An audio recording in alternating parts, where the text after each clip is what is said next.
previously I was saying how we can take verses from the Bible and use them in the wrong direction, but it's also in the Bible that said that he who says and he who teaches and does, he will be called great in the kingdom of heaven.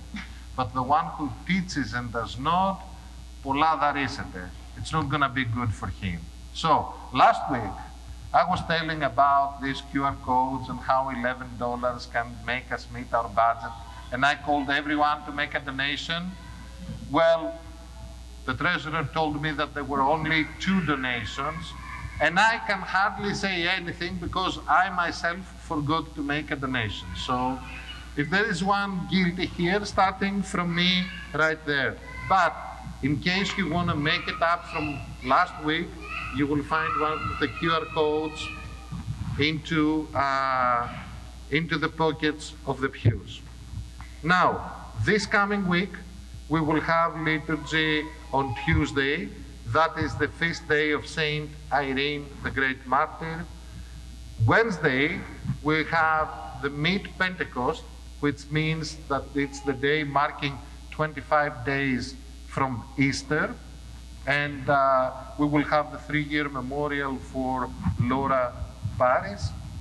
On May 8th, Friday, we will have the liturgy in the morning for St. John the Theologian, the Apostle and Evangelist. And evening, we will have the small paraclesis. And on Saturday, we will have a divine liturgy in commemorating Saint Isaiah the prophet and Saint Christopher the martyr.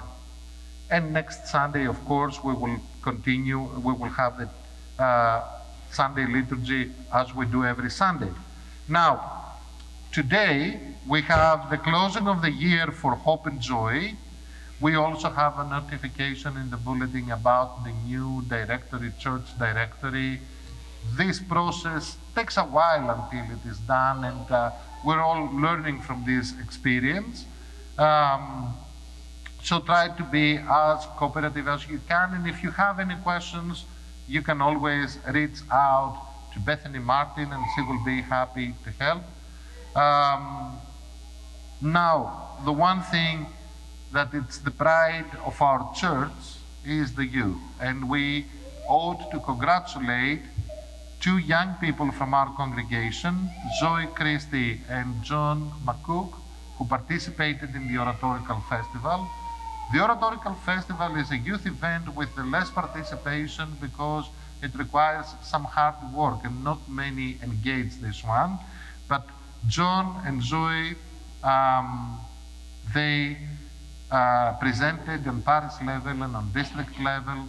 Zoe was also moved to the metropolis level.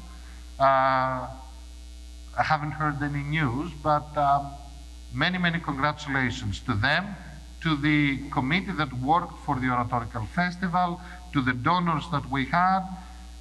Overall, it was a great event, and we received many congratulations and praises from other parishes and from the metropolis also. And having said that, this past week we didn't have services because I was in Atlanta to meet with the Metropolitan, and he told me to convey his blessings to all the congregation and his love for Knoxville. Every time he comes here, we offer him a good faith hospitality. He hasn't given us a day, but he said that he is looking forward to coming and visiting us as soon as he finds an opportunity. So God bless you and keep you all.